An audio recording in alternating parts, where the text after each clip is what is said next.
নমস্কার দর্শক বন্ধুরা, আজকে একটু ভিন্ন স্বাদের খিচুড়ি রান্না করলাম। চলুন রেসিপিটি একবার দেখে নিই। সর্ষের তেলে তেজপাতা, দুটো শুকনো লঙ্কা ছিঁড়ে ফোড়ন দিয়েছি আর একটু জিরে দিয়েছি। জিরেটা ভাজা ভাজা হয়ে গেছে। জিরেটা ভাজা হয়ে গেছে। এখন দেখুন এখানে আছে নারকোল পাতলা করে ফালি করা আর কাজু বাদাম। এগুলো আমি কাজু বাদামগুলো ভেঙে রেখেছি, এগুলো আমি দিয়ে দিচ্ছি। এবারে আমি এগুলো একটু ভেজে নেব। কাজু নারকোল যে আমি ভাজছিলাম ওগুলো মোটামুটি ভাজা হয়ে গেছে। এখন আমি এর মধ্যে কিছুটা ঘি যোগ করবো, অল্পই দিচ্ছি।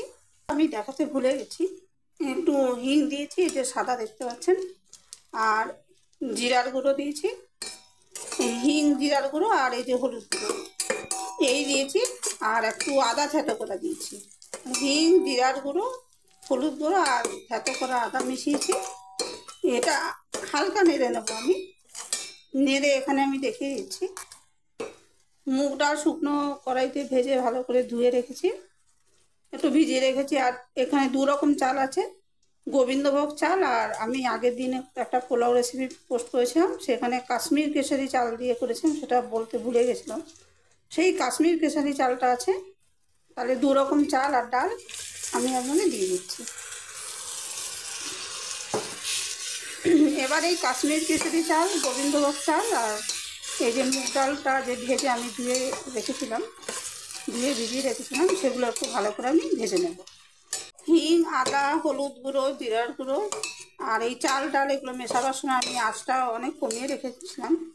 এবার আমি আঁচটা বাড়িয়ে এগুলো একটু ভালো করে ভেজে নিচ্ছি। সব কিছু ভালো করে ভাজা হয়ে গেছে। এবার আমি এইটুকু নুন মেশাচ্ছি, তার কারণ আজকে খিচুড়িটা আমি একটু অন্যভাবে করব, যার জন্য এখন এইটুকু নুন মেশাচ্ছি। আমি দেখাচ্ছি কেন এইটুকু মেশালাম। নুনটা আমি ভালো করে মিশিয়ে দিচ্ছি, দেখানো হয়নি। এই বাটিটায় আমি চাল ডালটা দিয়ে ধুয়ে ভিজিয়ে রেখেছিলাম, ভালো করে ধুয়ে, সেই জলটা এতে ছেঁকে আমি চাল ডালটা ভেজেছিলাম, সেই জলটা আমি এতে এই এক বাটি এখন মিশিয়ে দিচ্ছি। চাল ডালগুলো সব পরিষ্কার করে ধুয়ে আমি ভিজিয়ে রেখে দিয়েছিলাম, সেই জলটাই মিশিয়ে দিয়েছি। এবার আমি সেই উপকরণটা মেশাবো যেটা দিয়ে আজকে খিচুড়ি করছি। এখানে ছোলার ডাল আমি ধুয়ে আন্দাজ মতো জল, নুন আর হলুদ দিয়ে যে কুকারে, দেখতে পাচ্ছেন এটা খুব গরম বলে আমি হাতে দেখাতে পারছি না, এরকম সেদ্ধ করে রেখেছি। আর এই যে জলটা রেখেছি, এই জলটা আর এই যে ডালটা যতটুকু সিদ্ধ হওয়া বাকি আছে সেটা খিচুড়িতে মেশাবো, ওই একসঙ্গে সেদ্ধ হয়ে যাবে।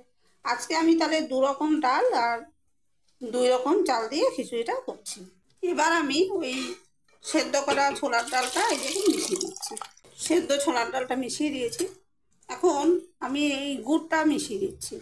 আপনারা কেউ চাইলে চিনি ব্যবহার করতে পারেন, আমি চিনি দিই না, গুড় দিচ্ছি। আর আপনারা কেউ চাইলে চিনি যেমন সবশেষে মেশানো হয় তখনও মেশাতে পারেন, আমি একবারই মিশিয়ে দিচ্ছি। আচ্ছা, এবার আমি এটা ঢাকা দিয়ে ফুটে ওঠার জন্য অপেক্ষা করব। ওই যে আমি ঢাকা দিয়ে দিয়েছিলাম, ছোলার ডালটা দিয়ে, সেদ্ধ ছোলার ডালটা জল শুদ্ধ দিয়ে ঢাকা দিয়ে দিয়েছিলাম। আর এটা ফুটে ওঠার পর আমি ঢাকাটা সরিয়েছি, দেখুন কতটা জল এর মধ্যেই কমে গেছে। যদি আমি আবার জল যোগ করি আমি আবার দেখাবো, এখনও যোগ করার দরকার হয়নি। দেখুন চাল ডাল দেখতেই পাচ্ছেন দুটোই সুসিদ্ধ হয়ে গেছে। আর ওটা ছোলার ডাল তো একটু ভালো করেই সেদ্ধ করা ছিল, আর বাকিগুলো সুসিদ্ধ হয়ে গেছে। যদি প্রয়োজন হয় আমি যদি জল ঢালি তাহলে আমি আবার দেখিয়ে দেবো। আর আমি কিছু কিশমিশ ধুয়ে রেখেছি, সেটা দিয়ে দিলাম। আমি নানাভাবে করি, আপনারা কেউ যদি রেসিপিটি ট্রাই করতে চান আপনাদের ইচ্ছা মতো উপকরণ যোগ করে করতে পারেন। আর আমার চ্যানেলে স্ক্রল করে দেখতে পারেন, খিচুড়ির রেসিপি আরও আছে, সব একটু আলাদা আলাদা। আর আমি আর জল দিলাম না, আমি একটু শুকনোই রাখবো খিচুড়িটা। আর এই যে বাকি যে জল জল দেখছেন এটা ঠান্ডা হলে শুকিয়ে যাবে, আর সব সুসিদ্ধ হয়ে গেছে, চাল ডাল সব সিদ্ধ হয়ে গেছে। আর খাবার আগে মানে পরিবেশনের আগে আমি আরেকটা উপকরণ মেশাবো, তখন সেটা দেখিয়ে দেবো। আমি রান্নাটা ঘি আর সর্ষের তেল মিলিয়ে করেছি। আর এখন আমি এটা আঁচটা বন্ধ করে দেবো, তার আগে আরেকটু ঘি আমি মিশিয়ে দিচ্ছি। আমি কিন্তু আজকে দেখছেন কোনো আলু বা কোনো সবজি দিয়ে করিনি, আমি যখন যেরকম মনে হয় সেরকমভাবেই করি, কোনো বাধা ধরার নিয়মকানুন নেই আমার। আচ্ছা, এই যে ঘিটা আমি ভালো করে মিশিয়ে আমি আঁচটা বন্ধ করে দিচ্ছি। আর আরেকটা উপকরণ আমি মেশাবো পরিবেশনের আগে, সাথে যদি থাকেন তাহলে দেখে নেবেন। এখন আমি ঘি ভালো করে মিশিয়ে দিয়েছি, এখন আঁচটা আমি বন্ধ করে দিচ্ছি। দেখুন খিচুড়িটা সম্পূর্ণ হয়ে গেছে আর বেশ ঝরঝর হয়েছে। এর থেকে বেশি জল আমি রাখিনি। এবার আমি পরিবেশন করছি। এই যে পরিবেশনের পর খিচুড়িটা দেখুন দেখিয়ে দিচ্ছি। আমি খুব একটা জল জল করে করিনি খিচুড়িটা, এই যে।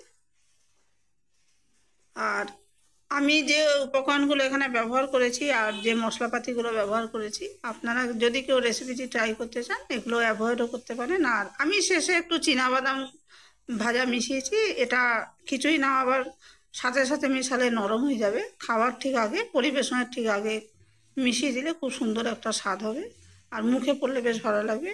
এটা মেশানো বা না মেশানো, যিনি রেসিপিটি ট্রাই করবেন বা রান্না করবেন তার সম্পূর্ণ ব্যক্তিগত ইচ্ছা।